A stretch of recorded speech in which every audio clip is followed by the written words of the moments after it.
प्रियंका संभव, भारत बदल रहा है और इस बदलाव में जो हमें दिख रहा है वो ये कि केवल पुरुष ही नहीं, महिलाएं भी हिस्सेदारी अपनी बढ़ा रही हैं और देश की हर महिला को वित्तीय आज़ादी के लिए प्रेरित करती है HDFC म्यूचुअल फंड की मुहिम बरनी से आज़ादी in association with TV9 network, जिसमें हम उन महिलाओं की बात कर रहे हैं जो अपना कुछ कर रही हैं, आगे बढ़ना चाहते हैं और जो पहले से ही फाइनेंशियली इंडिपेंडेंट हैं। इन कहानियों में खास बात क्या है?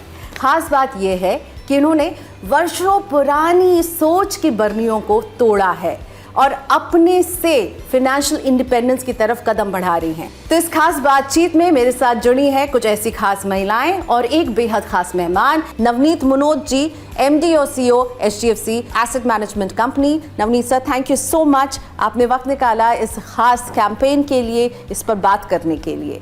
और इसके साथ मेरे साथ हैं कुछ खास महिला उद्यमी, रिमझिम साइकिया MD तात्विक Ayurveda and wellness private limited, Disha Garg founder हैं दिशा क्लोथिंग की, प्रतिभा शर्मा फाउंडर 1111 स्लिमिंग वर्ल्ड। इन तीनों की कहानियां सुनेंगे, लेकिन उससे पहले ये जो हमारी पूरी जो ये कैंपेन है, इसके पीछे की आपको कहानी बताते हैं, इसकी एक झलक देखते हैं।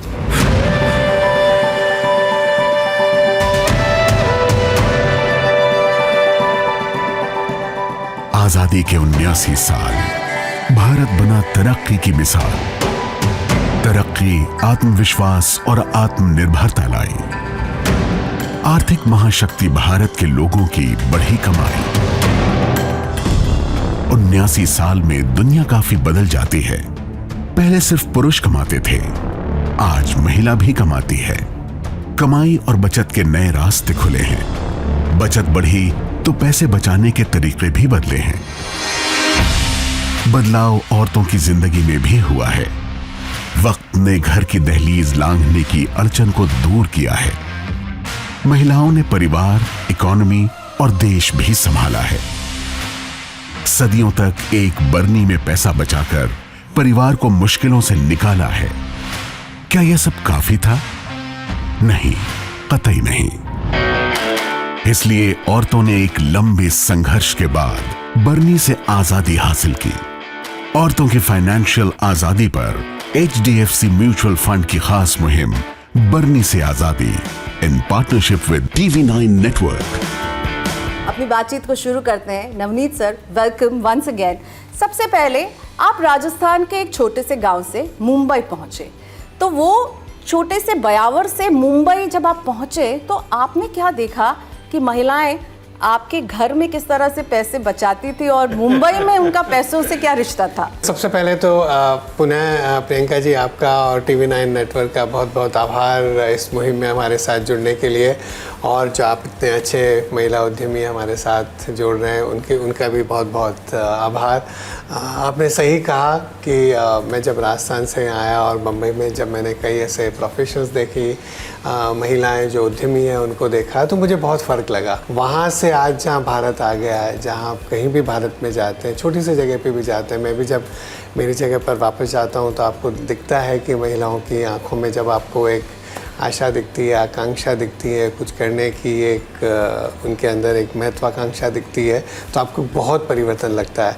और आपने सही कहा कि हमारी जो सोच थी बरनी से आज़ादी के अमृत महोत्सव पर जब 2021 में हमने कहा कि भारत को राजनीतिक आज़ादी मिल गई है, कुछ मायनों में आर्थिक आज़ादी भी हम बहुत आगे बढ़ रहे हैं, देश बहुत आगे तेज़ी से आगे बढ़ रहा है, लेकिन हर महिलाओं को एक वित्तीय स्वतंत्रता मिले और किस तरह से हम ज़्यादा से ज़्यादा इस लोगों को इस प्रयास में जोड़ सकें, तो ये हमारा एक कहूँगा कि एक मुहिम है। आप 30 साल से इन्वेस्टमेंट की दुनिया से जुड़े हुए हैं, ठीक है। अब इस 30 साल में आपने औरतों का रिश्ता पैसों से कैसे बदलते हुए देखा? बहुत बदलते हुए देखा है। सो सदियों से महिलाएं अच्छी मैं कहूँगा कि बचत में अच्छी रही हैं। घर में 100 रुपये की कमाई होगी तो कहीं ना कहीं 10-20 रुपया बचा के रखेगी, चाहे वो रसोई की बर्नी में रखे, चाहे वो कहीं गद्दे के नीचे रखे, कहीं अपनी अलमारी में छुपा के रखे कि जिस दिन परिवार में ज़रूरत होगी तब वहीं से पैसा निकलेगा।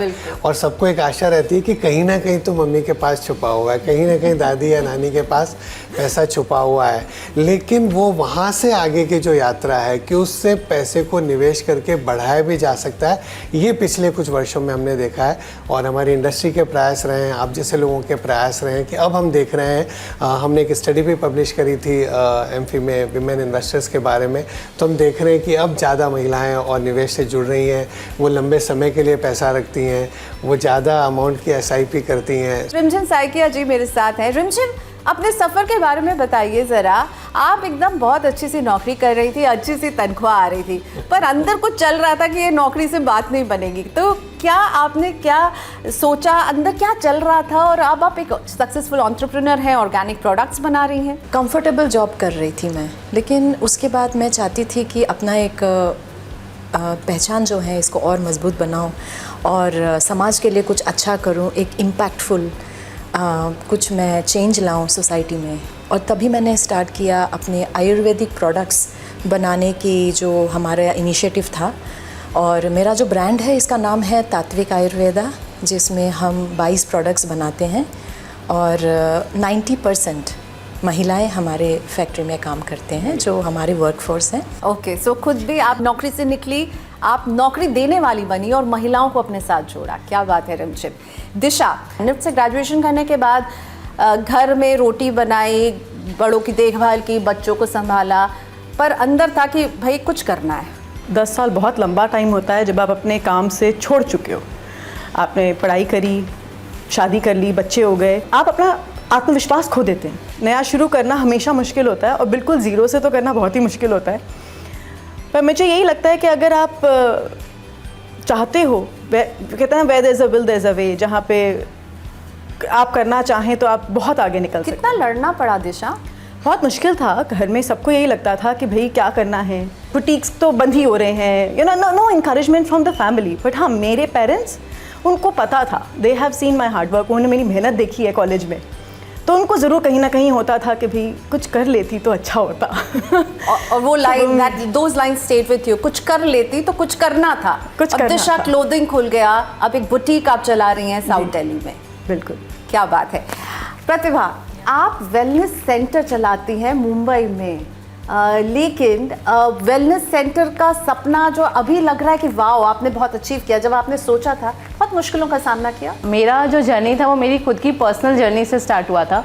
व्हेन मेरा बेबी बॉर्न हुआ तो उसके बाद मेरा वेट बहुत ज़्यादा बढ़ गया था, एंड मैं खुद को कभी उतने वेट पे नहीं देखा था, तो मेरा कॉन्फिडेंस बहुत जा रहा था। सो मैं कांदिवली के एक जिम में गई, वहाँ मैं खड़ी थी and I was so clueless कि सबके लिए कॉमन ही प्रोग्राम है, कॉमन डाइट प्लान है, कॉमन मशीन्स हैं, सब है।